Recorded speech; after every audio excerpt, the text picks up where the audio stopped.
see me as a backdrop.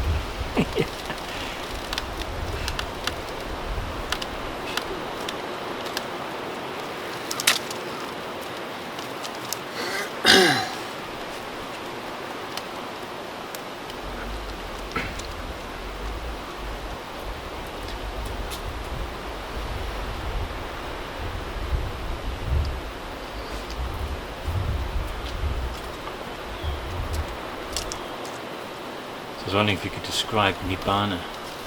What is that? What is your aim? Your aim is Nibbana. What is it? You mean if somebody what is Nibbana? gives that as an answer to a question? Yeah. But my aim is Nibbana. Yeah. Well, that's the thing, actually. Understanding correctly what Nibbana is means you would be at least a Sotapanna. Fully developing that understanding means, you have now developed Nibbana, as in became an Arahant. As to what it is, well, as the suttas would describe, it's absence of greed, aversion and delusion. Complete absence in the sense of the possibility of greed, aversion or delusion is impossible. So the mind has fully understood it and fully got rid of it. So it's not a place that one goes to. No, exactly. It isn't. It's not a magical realm that kind of one enters upon if upon some certain practice of a special meditation technique or something like that. It's not a place you go into and replace what you know with it. It's really what you know now, your experience as it is, what you have now. Remove greed, aversion, delusion, remove possibility of greed, possibility of aversion, possibility of delusion from it. That's what Nibbana becomes. That's what Nibbana is. That's why the Buddha would say cooling down, literally. Cooling down of the fires of passion, anger and so on. So you cool this thing down, this experience, this life you have, you cool it down to the point of being irreversible. You cannot go back and be entered again by greed, aversion or delusion. It's been fully frozen to the point of these three things dying out, and now they cannot reappear. And that's a developed Nibbana. So you can see that in order to cool something down, you need to have it, you need to acknowledge it, you need to admit it, you need to see where the work in cooling it down lies. You're not replacing it with some new world or new realm or new meditation experience. You're actually fully understanding what you already have. So you don't need anything new. Whatever's necessary for Nibbana, you already have it. Everybody already has it. That's why the Buddha would refer to an element of Nibbana in everyone's experience, as in possibility of developing the phenomenon which is Nibbana. That means element of Nibbana is present. It's not about belief. It's no. And you see, when people took it as a belief, that's when they started saying, well, we are already in Nibbana, because Nibbana is already there. That's when you fail to see the difference between a possibility and like actual development of something. Yeah, Nibbana is there as a possibility, but saying that you have developed Nibbana means you need to have it as your actual experience, as in you need to do the work of getting rid of greed, aversion, delusion, ill will, hatred, sensuality, all of that.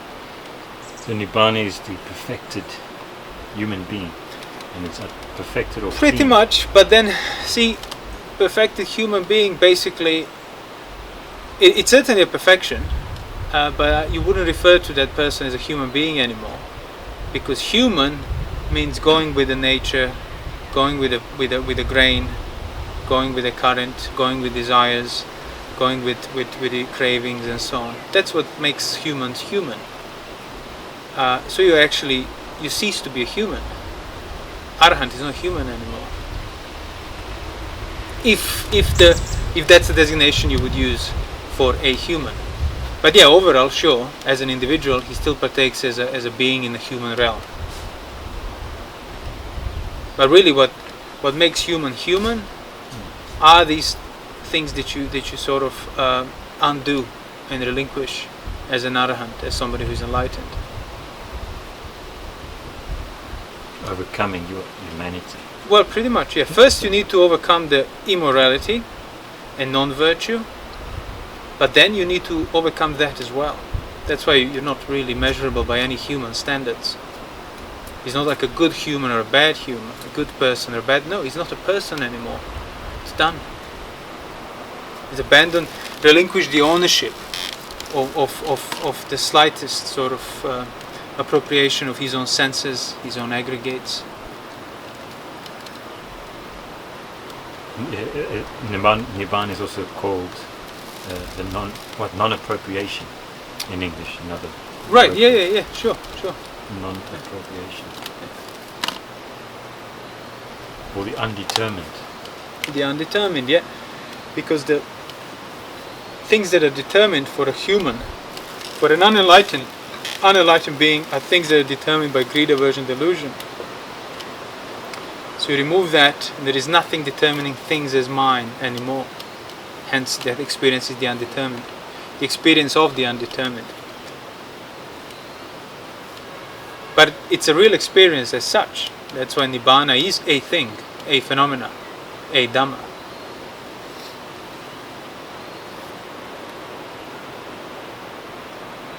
You can't really show people that Nibbana. Can you show them Nibbana? No, of course not. Well, you can guide them to it, but even that will not necessarily result in them getting to it unless they have made the effort themselves. So you can point at it, you can describe it, you can lay out the way that somebody can practice towards it, but unless they practice,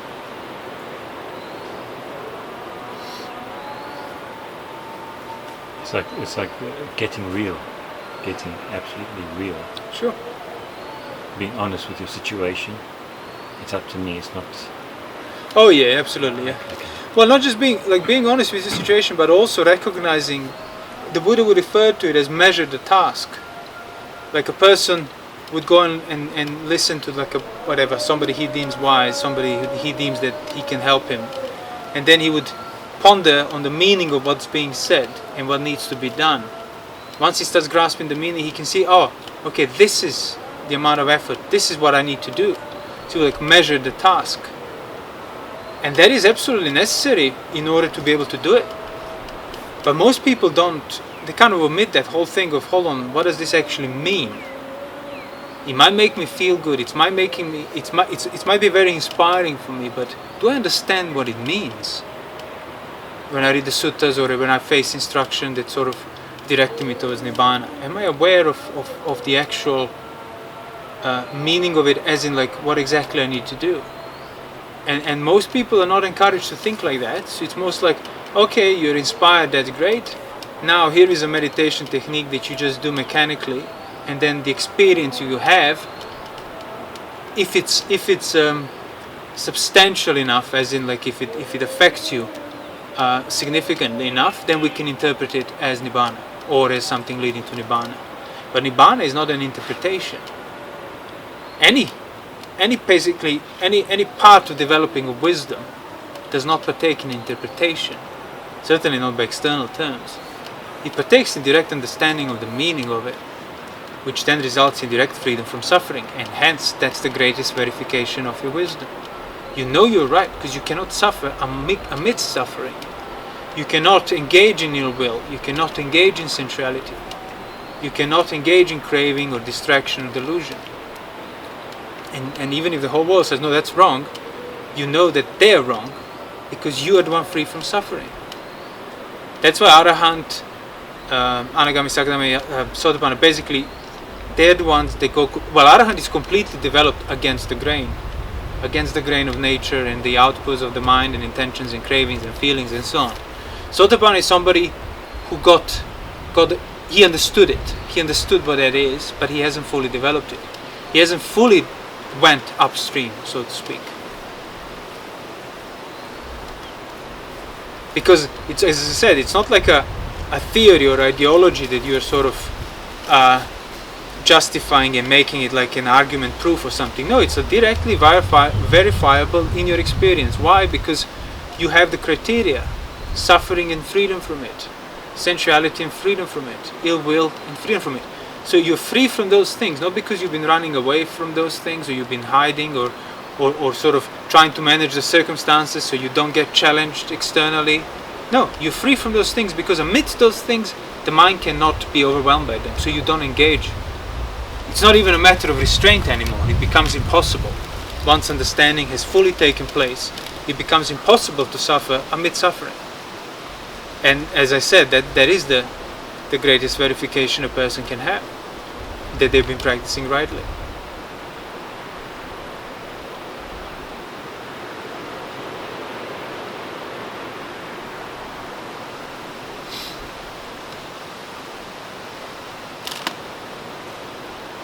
No verification from others saying, no, of course not. No. Well done. No.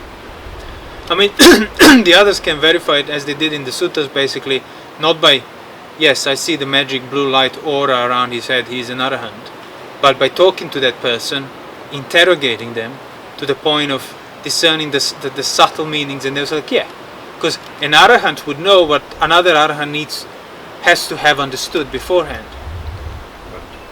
So he would know that, which means through questioning he could see the extent of other person's understanding. And that was also a way of progress as well. The Buddha would often encourage that in the suttas, saying the monks would sort of interrogate each other, not like for the sake of argument, but for the sake of pressing for the meaning. You wouldn't leave anything unturned. So you'd be drilling and delving and basically making effort to understand, and then being questioned by your, what's the translation? By spiritual companions and so on. Again, it's like, have you understood this? Have you understood? And if you thought you did, well, you will then be able to convey it to somebody else who did understand it. But then again, if you thought you did but you haven't, this questioning can actually spur you to make further effort, because you realize, oh, okay, I haven't been considering this or that or whatever the questions contain. But again, you can see that most of the modern practice today, when it comes to Buddhism meditation, has nothing to do with it. It's just watch your nostrils, cross your legs, sit in lotus, and that's it. And it will happen, or whatever. Yeah, from what you just said, it seems that discussing the Dhamma is useful. Go on. Shall I finish the sentence? Yeah, discussing the Dhamma is useful, provided that at least one of those people has understood it. Otherwise, it's blind leading the blind. In other words, two unenlightened persons, people who haven't even understood what Sotapanna is, they can discuss the Dhamma all they want. It won't result in knowledge. As in, like, you pair two ignorances together, it's not going to amount to knowledge. Because Putujan's experience is top to bottom ignorance. So he cannot accidentally stumble upon or even find a right reference towards that ignorance. That's why the Buddha said the absolutely necessary condition for arising on the right view is utterance of another who has understood it. And paired with that, they need to have the right attention, as in they need to know basically how to hear it, not to dismiss it, how to attend to it, and how to practice that right utterance.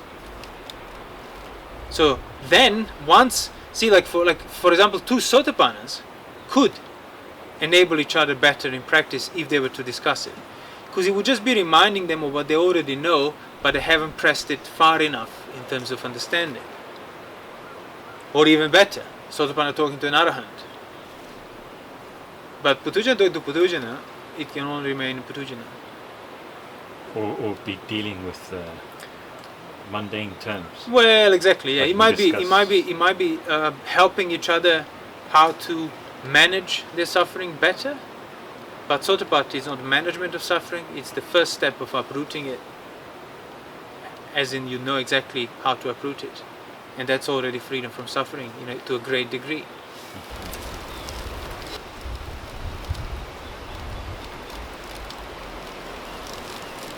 So, what about speech? Truthful speech, right speech.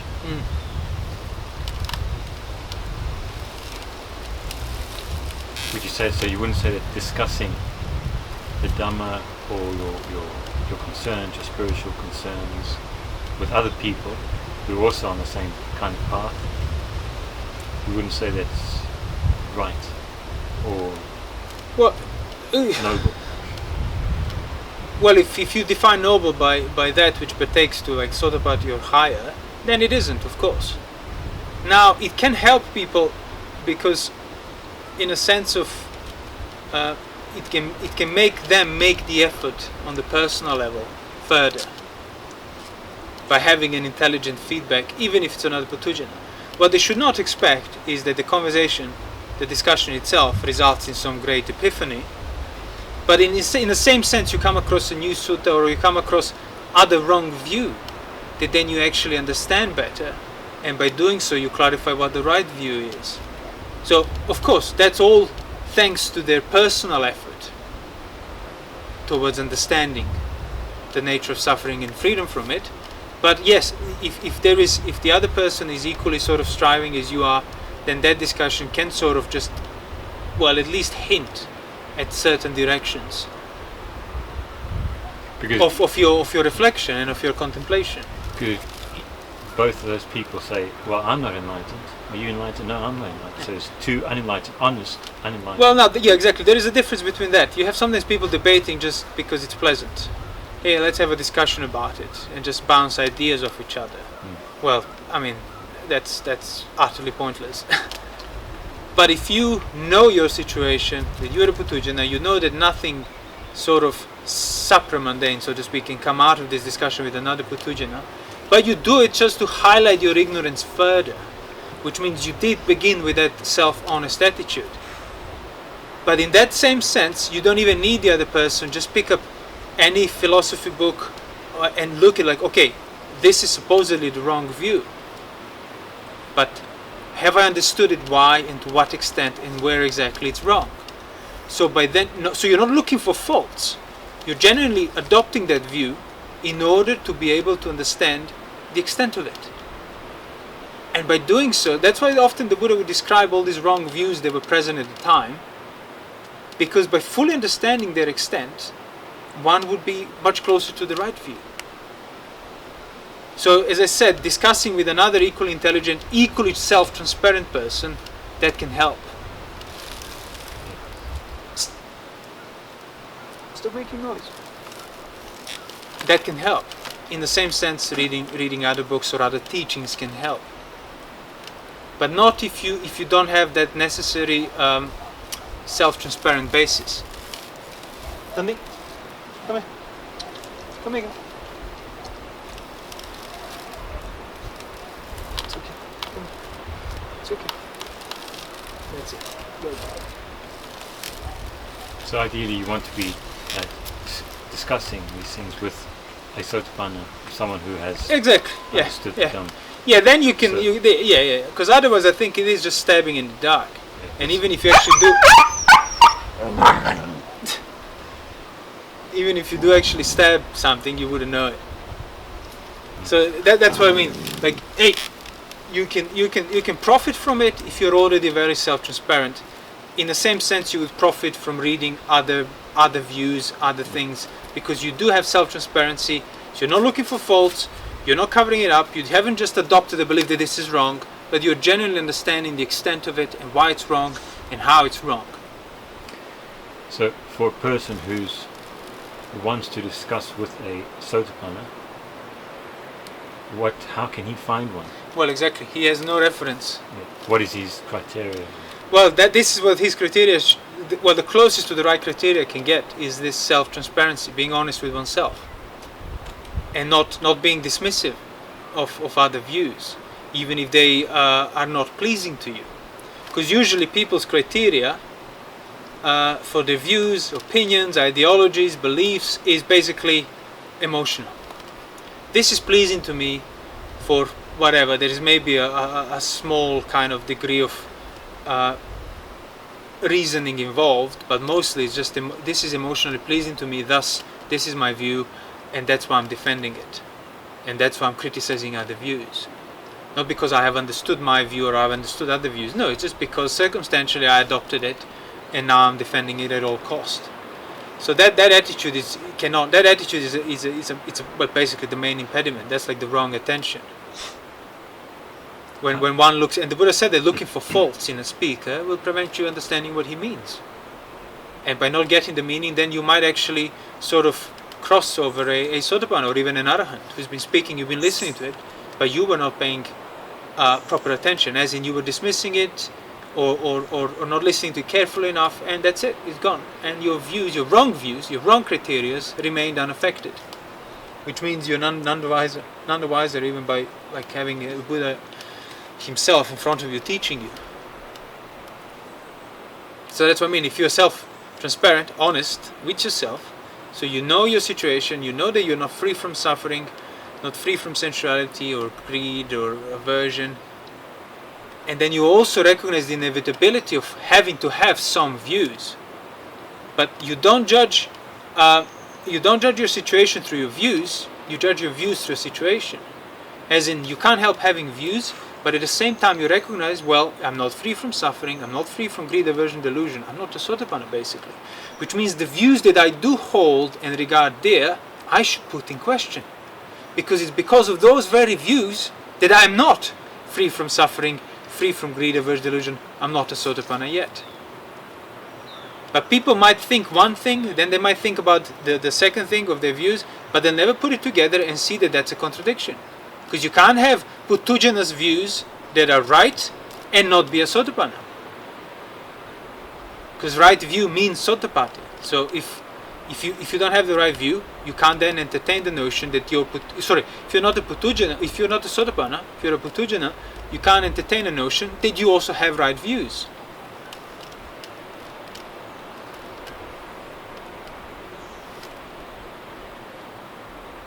And that attitude is unpleasant, because it's like living in perpetual doubt of your own existence, and that's it can be very anxious, very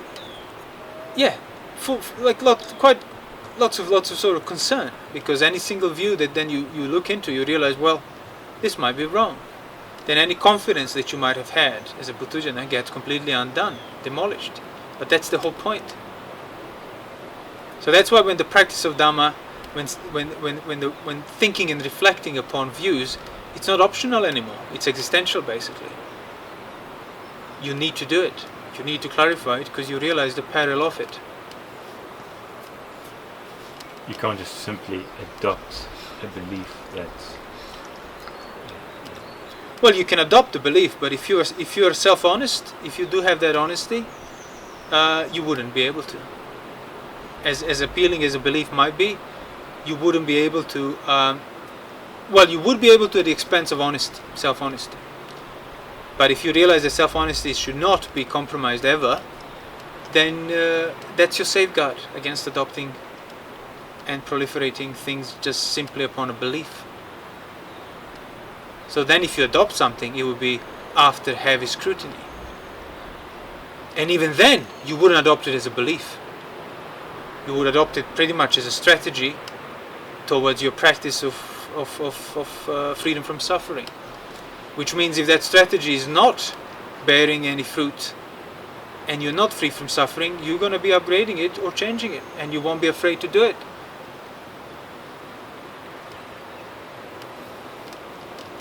And faith. Well, that's Buddhist See, you can't have a belief without faith, but you can have faith without a belief. So the faith that we are talking about is it's in the suttas it's mentioned, and I might have spoken about it before. The faith we are talking about is the faith that you would have, that a person would have in a doctor. As in, you recognize your situation through that self-honest scrutiny of yourself, basically. You recognize that you need help, as in, you are a subject to suffering, you are prey to suffering, you don't know the way out from arisen suffering, and then you find something that promises that way out. So you have faith that it might work, if it's applied, obviously. So in the same sense, you recognize you have an illness, you go to a doctor, so you have faith that he can help you, that he can prescribe you medicine and whatever, a course of treatment or something, that will then result in that freedom. Now, from that ailment. So if you do start taking medicine and doing everything rightly, you understood doctor's instructions properly, and you're not being free from your ailment, well, maybe have faith a bit longer, a bit more, keep applying it. But then if it's nothing, there's no results, well, then you won't have a problem changing it, looking for a different way, because it's not working. You haven't done it out of a sort of emotional attitude, or nothing. No, you genuinely tried, and it didn't free you. But if it does free you, then that faith disappears, because you don't have to have faith that it will work, because now you know that it worked and you are cured. And that's why in the suttas, like for Sotapanna, his faith in the Buddha Dhamma Sangha has been replaced by the confirmed confidence. So it was confirmed. Now he can see his health as a direct result of having faith in this application. But again, you need to be honest, because if you're not, you're going to be blaming a doctor. You're going to be blaming the one who gave the instruction. But actually, you first need to start with yourself. Because if it's not working, if you don't have patience, if it's not working quickly, well, if you don't have patience and you're not self-transparent, you won't see that you're impatient. So then you won't see that it's actually your lack of patience that's a problem. As in, you need to take the medicine a bit longer. And then you're just going to dismiss a doctor who could have been Buddha himself. So that's why I insist always on like self-transparency, because if you're not, you will be pointing fingers, basically, when there are no results to show for.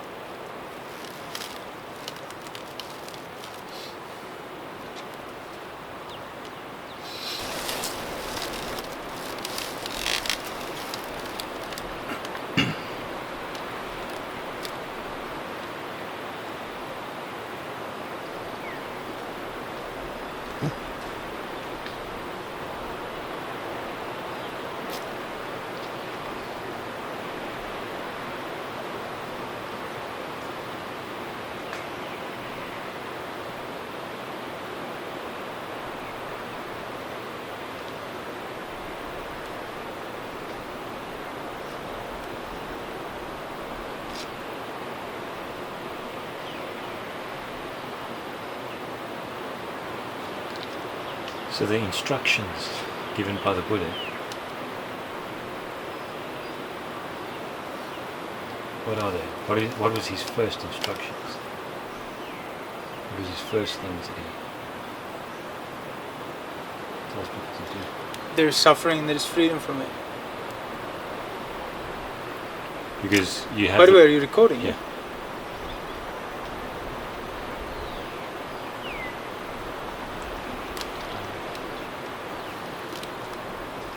Buddha only gives precepts much later on in his during his life, much later on. After well, he defines them specifically later on, but the actual virtue that was sort of contained in the 8 precepts has been praised by him throughout the suttas. In Diganika, Majjhimika, like he would say that the wise men of the past were virtuous and everything. So he was taken for granted, basically, that somebody who has already came to that point of practicing the Dhamma has already had their virtue developed.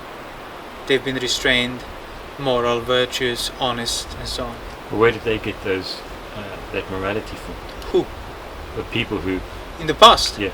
Well, from understanding the natural principles, as in the universal principles of a human existence.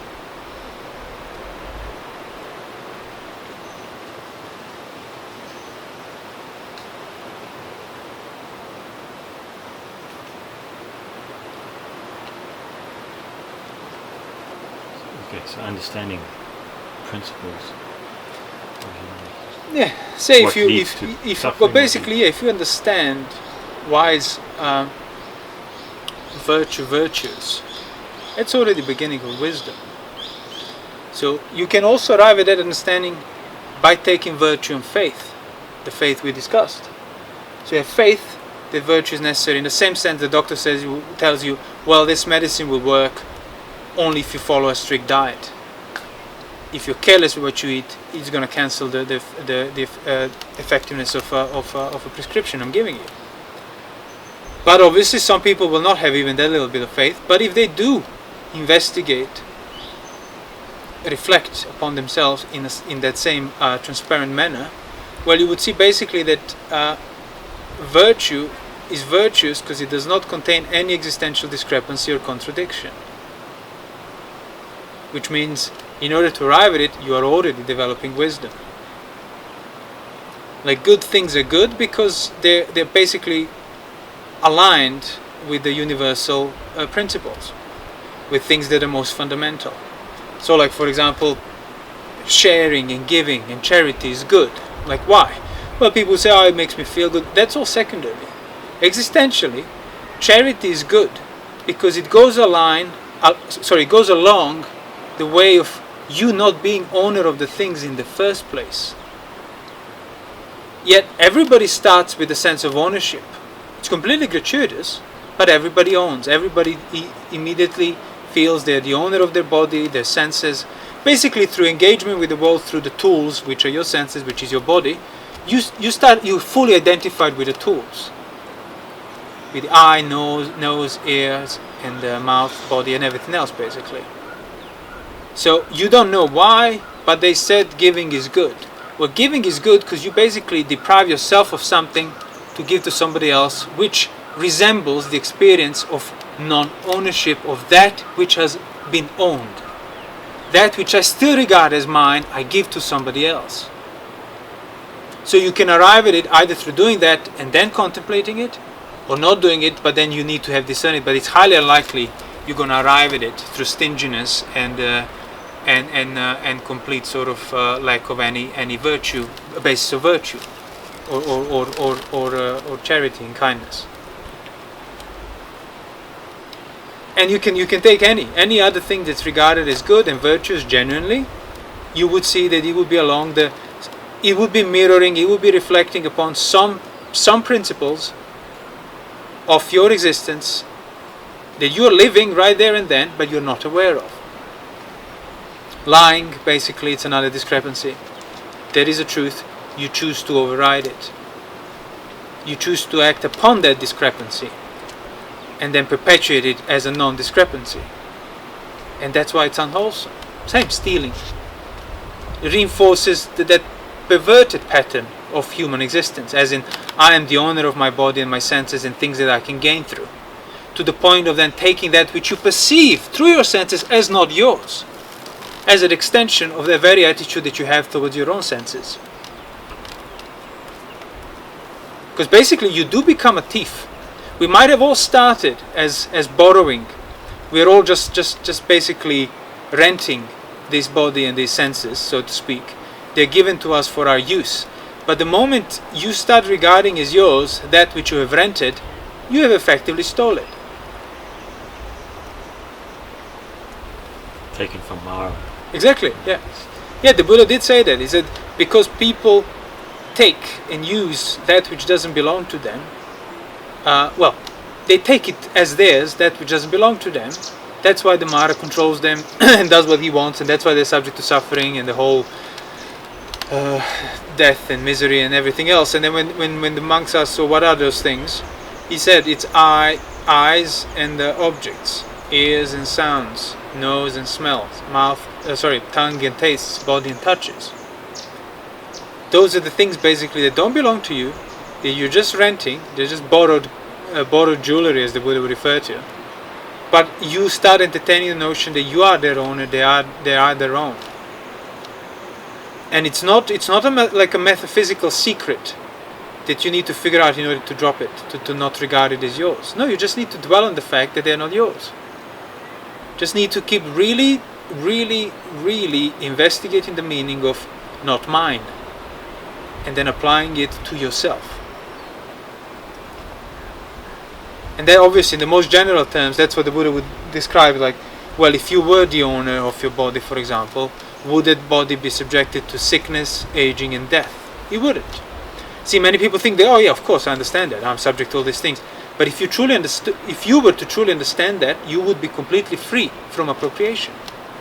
So that's what I mean. If you're self-transparent, then you would see a discrepancy. On one hand, I'm thinking I understood it. On another hand, I don't have that which is supposed to be the result of that understanding, as in freedom from appropriation, freedom from suffering, freedom from greed, aversion, delusion. And if you see that discrepancy, that contradiction, then you'll know exactly where to do the work, which is, okay, I need to understand this further, and what I think understanding is, it's not sufficient. Or sometimes it's just plain out wrong. But you wouldn't have seen it unless you brought this discrepancy like to the fore and fully understood it.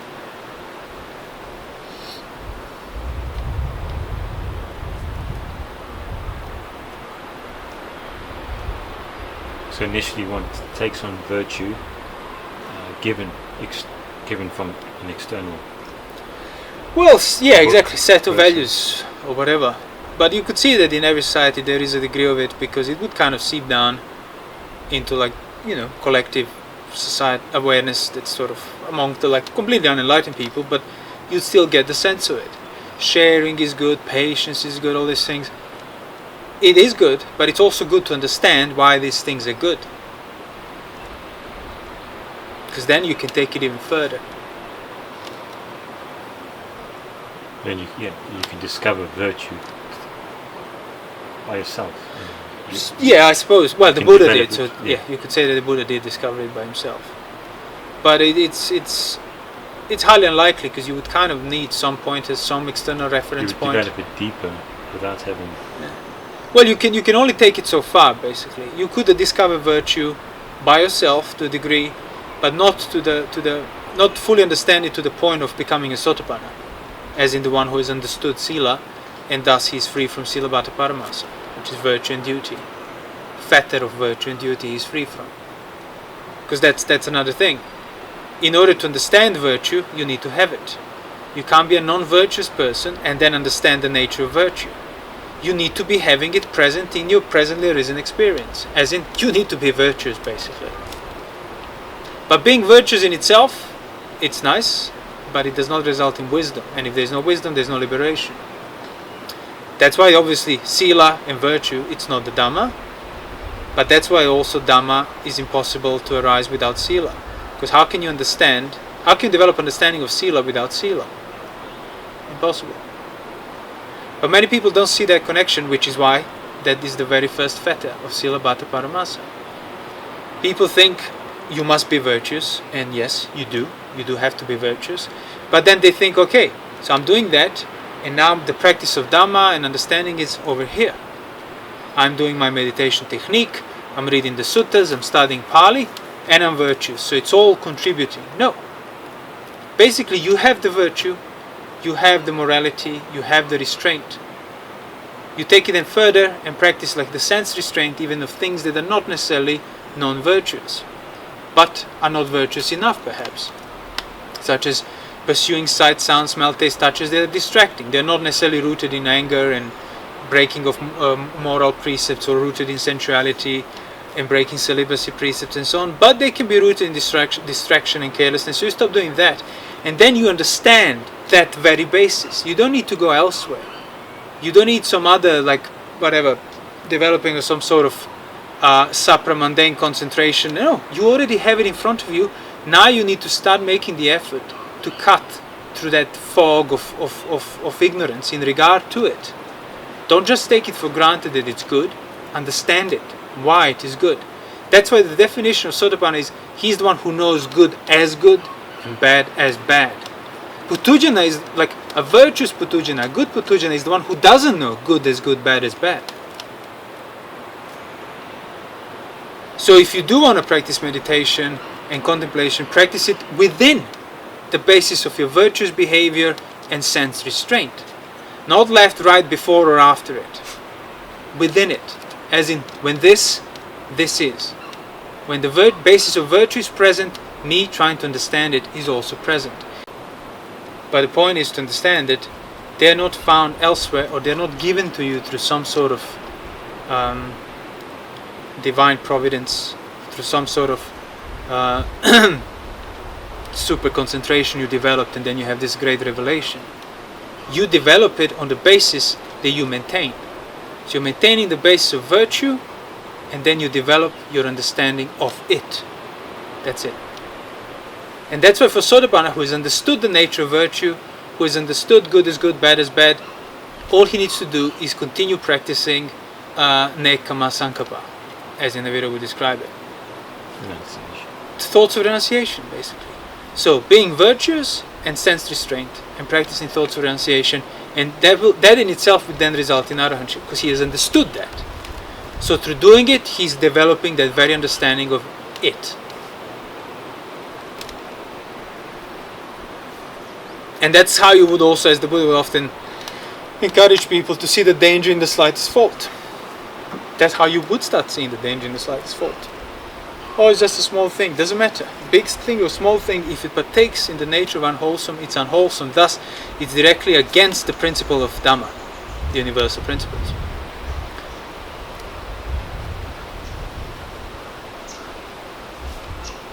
And that's why it would be enough for somebody to receive instruction as simple as avoid anything that's unwholesome and cultivate anything that's wholesome.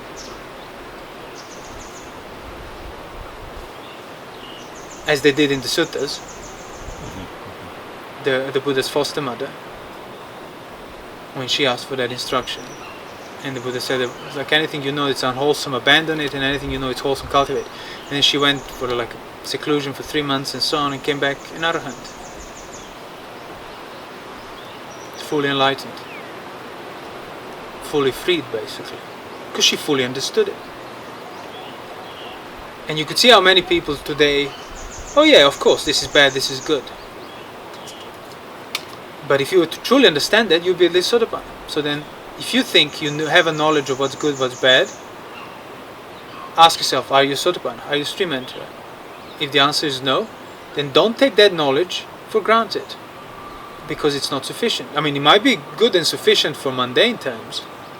People say, I might be a Sotapanna. Yeah, that's, well, exactly. If you might be, means you're not free from another fetter, which is in that first group, which is fetter of doubt. If you don't know you're Sotapanna, means you're not Sotapanna. Understanding what Sotapanna is makes you one.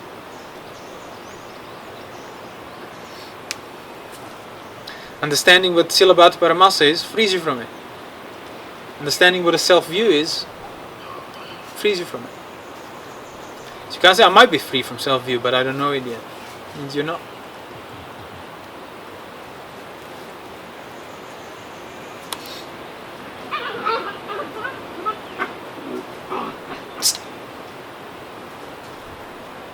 I mentioned yesterday when I was talking to those people. I don't want to mention names. Well, this whole like self-reflexive attitude is like, you really want to do it in order to gain wisdom, to learn from it, basically. You don't want to be you're not doing it because you wanna justify your actions. I mean, that's why people usually be doing it. I'm not gonna say it again. Joe. Andy. Oh. Yeah. Crazy little one. Crazy little one. Calm down now. Calm down now.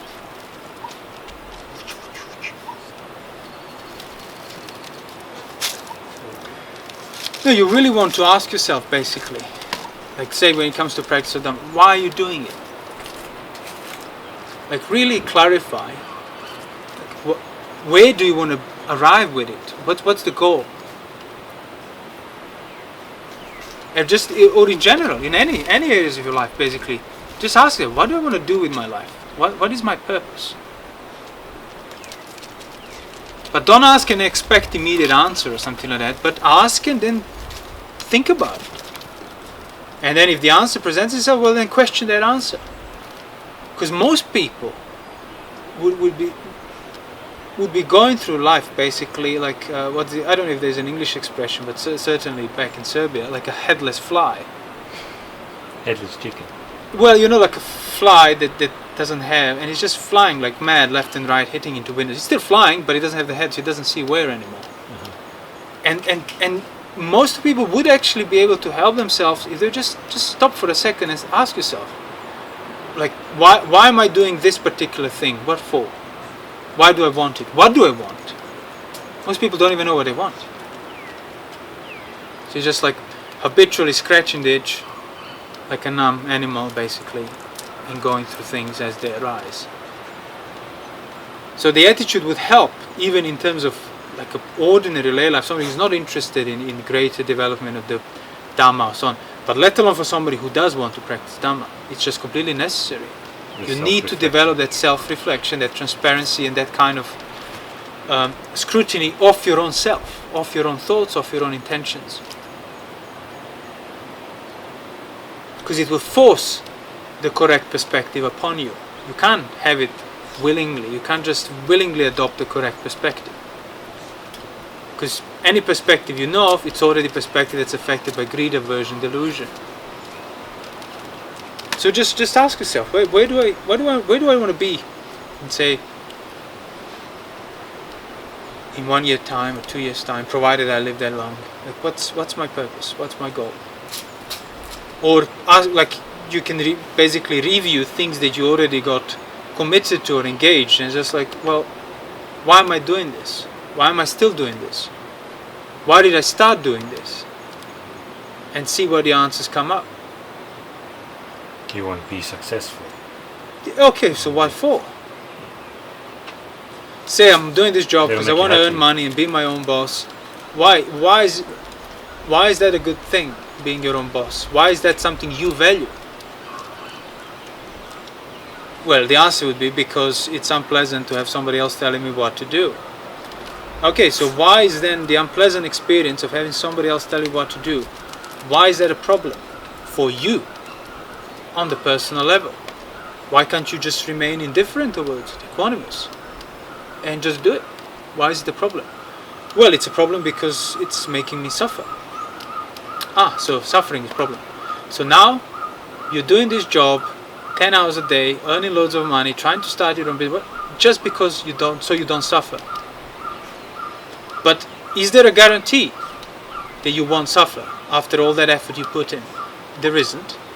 And then secondly, that all effort you put in, you might have overcome possibility of suffering on account of somebody else telling you what to do. But there are millions of other ways of suffering in your life, which means you invested your whole life, how many years of building something up just to address like 0.1% of possibilities of suffering. You haven't freed yourself from the nature of suffering. You've only freed yourself from one particular manifestation of it. Having somebody else, less qualified than me, telling me what to do and bossing me around. Is that a fair investment? Is that a good investment? You realize it isn't. So then obviously the inevitable question is, well, what do I do then? Well, you ask yourself, what's more important? Being completely free from suffering or partially? Now you can choose whatever you want, but then you will choose it responsibly. Because now you know, okay, there is a possibility of being free from suffering altogether, but it feels a bit daunting for me, so I'm kind of satisfied with it sort of halfway.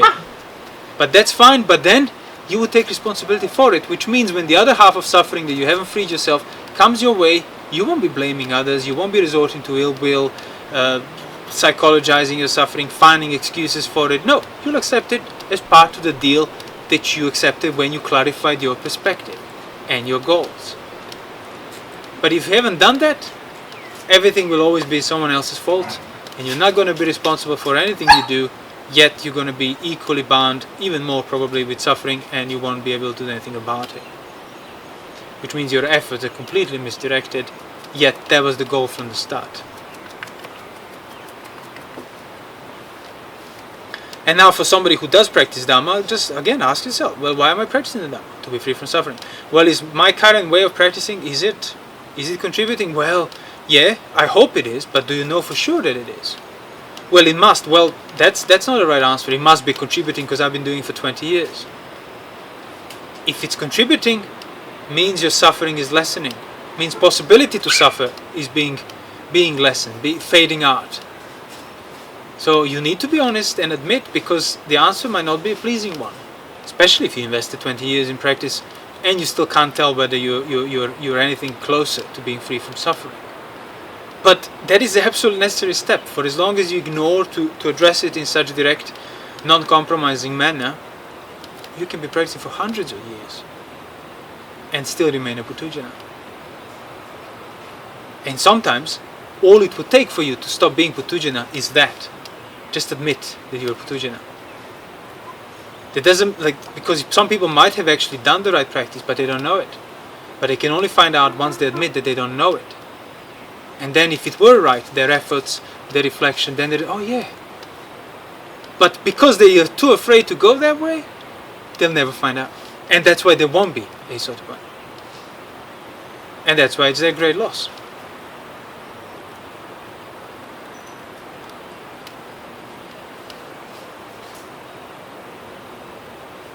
Basically, all your efforts remain undermined just by lacking that last grain of courage.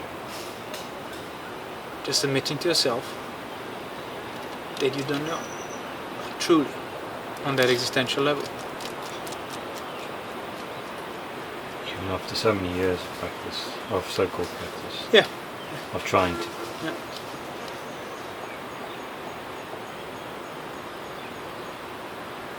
I suppose like someone trying to get rich and then pretending that they are already rich after 10 years. Well, pretty much, yeah. It is, again, it's another discrepancy. That's what I mean. Like, Arahant is completely 100% discrepancy free.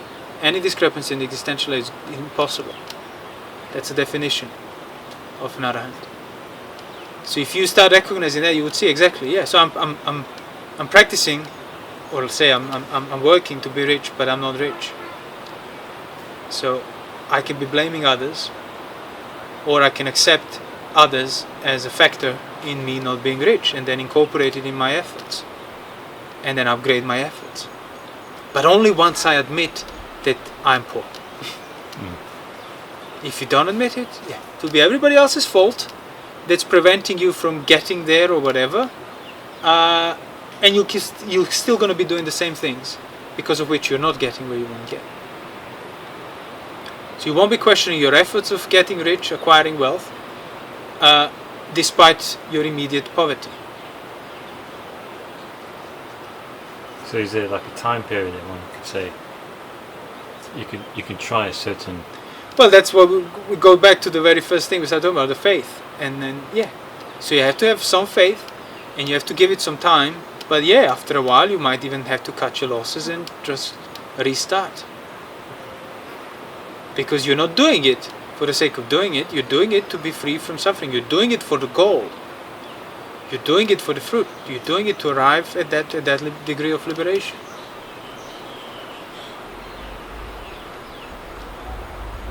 But obviously, somewhere down the line, for some people, that kind of got pushed in the background, and now they became too precious, too protective of the efforts they invested in their practice, despite the lack of result. And then they defend that. They defend that kind of indefensible position, really. It's a contradiction. But they say, well, I might not be a Sotapanna, but surely all this effort could not have been wasted. And they refuse to let go of it. But that means they have to keep doing it. Because if they change their effort, that would be almost like the affirmation, the fact that they've been wasting, that they've been misguided and misdirecting their efforts. So then they have to stick to it just to keep validating it for themselves that they are not wrong. And because of that, they get becoming more and more wrong with each time. Because that transparency, if it were there to begin with, got completely obscured.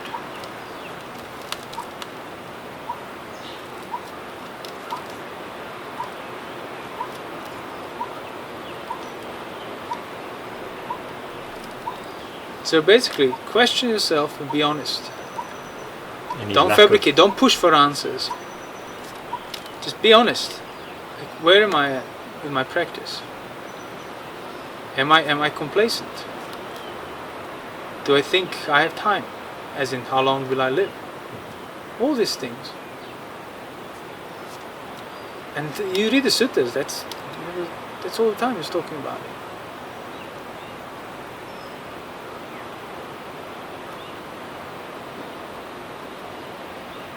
Yeah, how and you don't do it for some sort of gaining some sort of emotional kind of uplifting. No, you're doing it for understanding. You're doing it to develop clarity, to maintain perspective, basically. That's why you're doing it. And same again, this is like from the point of view of practicing the Dhamma and the Buddha's teaching, but even if you just want to live a wholesome, skillful life as a normal lay person, not interested in some renouncing the world, that has family and job, still it's going to help you. It's certainly going to strengthen you and develop your mind to deal with anything else that comes your way in the lay life. And there are a lot of things coming people's way. Lots of pressure, lots of stress, lots of burden. Initial responses, you just deal by any means necessary. But if you start dealing it rightly, through the right perspective, restraint and virtue, it's going to make things more difficult in the beginning. But in the long run, it just creates this resilience that nothing else can match. That's the definition of wisdom, basically. Obviously, you can have it to different degrees, but having perspective on yourself in a situation. Not just being absorbed and pulled by the immediacy of a situation. And which usually results in being quite reactionary. Situations like this, I react like this, just like an animal.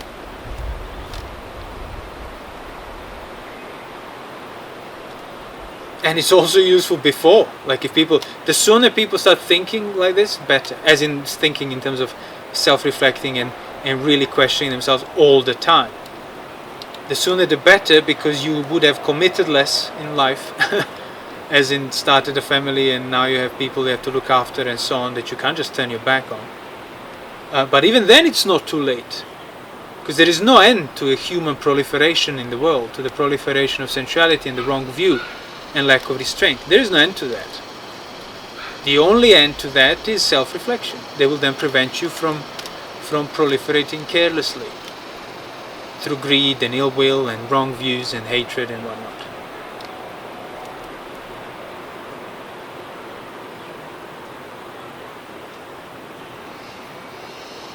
It's true protection, isn't it? It is. You can't. Taking up responsibility is a true protection. Yeah. Not, for yourself. Getting into a group or a certain nationality or identity. That's the opposite. Identity. Yeah, that's the opposite. That's when you have already disowned your responsibility, then you find affirmation in that act by identifying with a greater group. That just obscures it even further. The fact that you already covered up your personal responsibility for your personal existence and your personal choices. And then it's just intoxicating. That's like the masses, And even things that you wouldn't have necessarily done on a personal level, if you were with yourself, questioning yourself, you do it in a group. Because again, he just got all absorbed in this impersonal they, as Heidegger would have been talking about. That now is just acting as this complete protection and you can do whatever you want. That's like mob, definition of a mob mentality. When you know these things are wrong and you wouldn't have done them if you were on your own or with somebody else who is not like, but now it's just, a mob is intoxicating. And why it's intoxicating? Because it's just extension of complete lack of complete cover-up of your personal responsibility. And then you just do stuff that you were not supposed to for their very sake. It's going to be quite inviting to do it. Hey, let's smash these windows and break this. Not because they done anything to us or have any gain. No, just because you're not supposed to do it. And if you do it, you'll be responsible for it. But now we're in a mob. Who cares? They can't get me. And then you do it. That's like the ultimate non-restraint. And the ultimate contradiction. Because you can only cover up responsibility, which means through every single act of covering up your personal responsibility, you reaffirm that personal responsibility, because that's the very reason of your actions of covering it up. Hence, as Sartre would define it, as bad faith or inauthenticity. But you carry it in the heart of everything you do. It's almost like if you want to make your society strong, you have to do your work. Exactly. Yeah, society will be, the strong society would be a result of personally developed individuals. Developed in a sense of accepting responsibility and gaining perspective on account of it, as in developing wisdom. The result would be a strong society, a resilient society, a just society. Society that has a right perspective on things. Society that's quite aligned with good is good and bad is bad. Because that's what I mean. It's that contradiction on the existential level that's bad. That's why bad things are bad. So if now through your own self, not through adopting like Dhamma or Christianity or anything, just through that self-reflection of not tolerating existential contradiction, not covering up your responsibility for your own choices, maintaining perspective through constant self-questioning, basically that will already result in you aligning yourself with good action. Even if you don't necessarily know it or have not accepted it as some sort of external set of values. And then if everybody were to start doing that to respective degree as much as they're capable, it will reflect on the society as a whole. Because there's no society without individuals. Individuals precede society. But obviously it's much more inspiring, so to speak, and it certainly requires less work to just identify with the impersonal notion of society, and by doing so enable yourself even further to cover up your own responsibility that you have been avoiding. Because if you were transparent to begin with, you wouldn't have identified yourself, because you realize what a contradiction that is. You can't be they. No matter how much you're absorbed in a greater cause and whatnot, you cannot step outside of your point of view, ever. You're completely confined to that perspective. Yet you say, no, this is not me, this is a greater good, this is a greater service, this is a greater group, basically. But if you really want to contribute to a group, you do so from the inside, as in every single individual. You can't abstract the group as if it's independent of individuals. It's basically an attempt at a shortcut. Hey, let's create a philosophy or a policy or a political system that will be dealing with group as such, putting individuals second. And that was the definition of communism. Or certainly one of the principles, maybe not a definition, but where it's like, okay, well, you theorized the perfection of a group, and then you tried, okay, so in order to maintain this perfect image of a group, we'll be sort of attacking individuals and dealing with them because we want to, and all you're doing is maintaining your own notion, your own perspective of what you think group is. That's what I mean, you can't step outside of your personal point of view, ever. And if you do, it's in order to cover it up. Hence the group identity, group politics, anything, mob mentality, nationalism, anything, religion, if it's done for those reasons, and it is usually. Yes. You wouldn't be stepping outside of your group if you're not running away from your own self-responsibility. You wouldn't need a group. I wonder how society would look if everyone took personal responsibility. Well, as I said, it would probably be much more aligned with principles of good and principles of bad. People would have that on an average sort of. An average person would have a good sort of judgment of what's good, what's bad, as in like he would have a notion of it, why good is good, bad is bad. So you could see our modern society, how far it's removed from that. Like people would know and value certain things, but that's far from that's far from saying that they understood those things. That's why the Buddha was talking about the just leader back in the day, the righteous king. Clearly, he's developed knowledge of good is good, bad is bad, and then he wouldn't be just taking and conquering, be giving back. So basically, people can have a certain quality to their life, not just exploitation for the sake of personal gain. And because of that, then people start valuing that, and then they start doing the same, because the king is just, they're the just ones. And they don't blame gratuitously or try to avoid their own responsibility. Why? Because basically that's how people already are acting, responsibly and so on. Then you would really stand out. That's a decline of society, basically, when sensuality and avoiding of responsibility become a norm. And you realize that, like in schools, for example, when you were growing up, when I was growing up, I mean, we were taught everything and nothing. But has any of us ever been taught in our schools, elementary or higher, like, the value of patience, the value of sense restraint, the value of being able to say no to yourself, to be no. Everything, if you got any of that, it was circumstantial.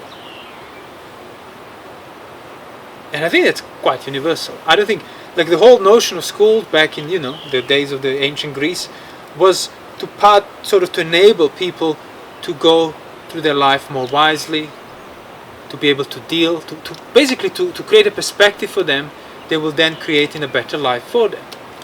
And you realize today there's none of that. What, perspective? No. You're just being thrown information by the teacher. If you parrot the information back, you pass. If you don't, very little understanding of it is actually encouraged. Why? Because people who are teaching haven't understood it themselves. You're just going through a curriculum. So then you can't be surprised that then the value on the level of society is just a mirroring personal values, which is just following your desires, getting what you want whenever you want it, however you want it, not being responsible, blaming others.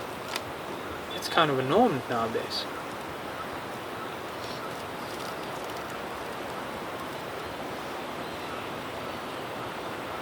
But it's impossible. A perfect society.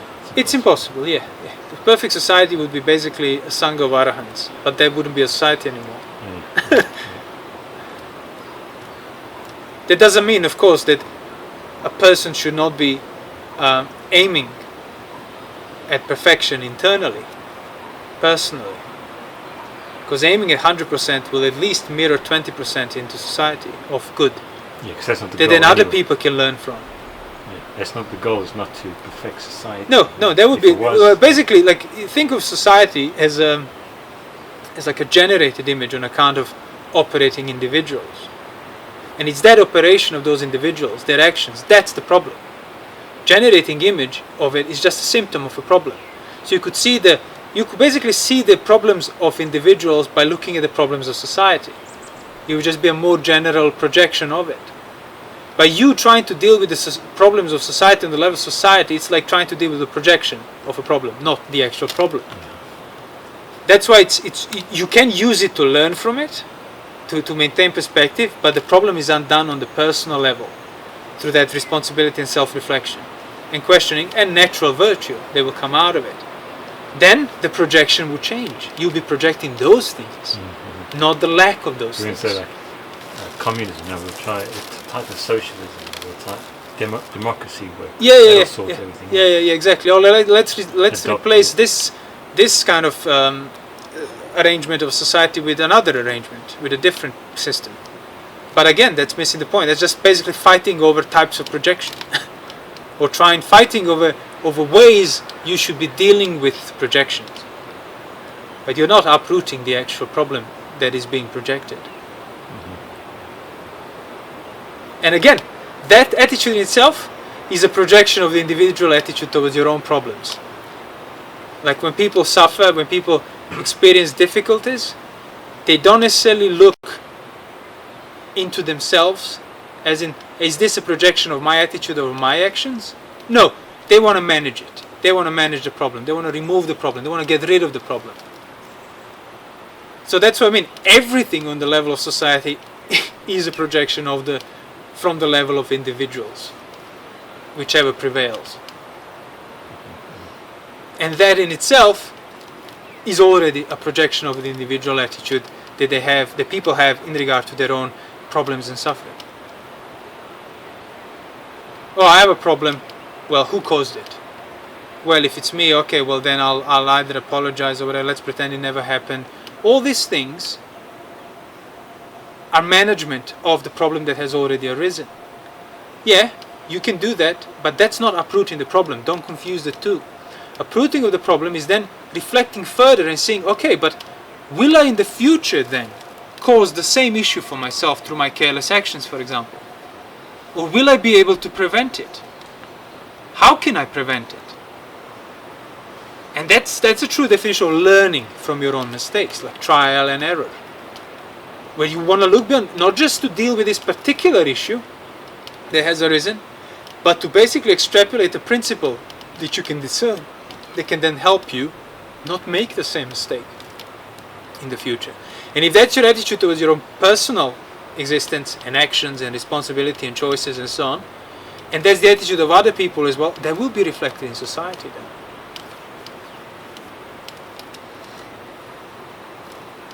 Or at least not the larger society, but your family. Well, of course, certainly, yeah. It's Individual, then the family, then the smaller group, whatever, then obviously. But it all trickles down, like a stream on a mountaintop. It's filling down lower streams, that are filling down lower rivers, that are filling down lower lakes and other rivers, and then eventually filling down the seas and so on. If you dry it up at the top, or if you remove the pollution from it at the top, eventually even the sea will cease to be polluted. But if you're just trying to deal with on the level of the sea, without addressing the source of the pollution, well, you're fighting a losing battle.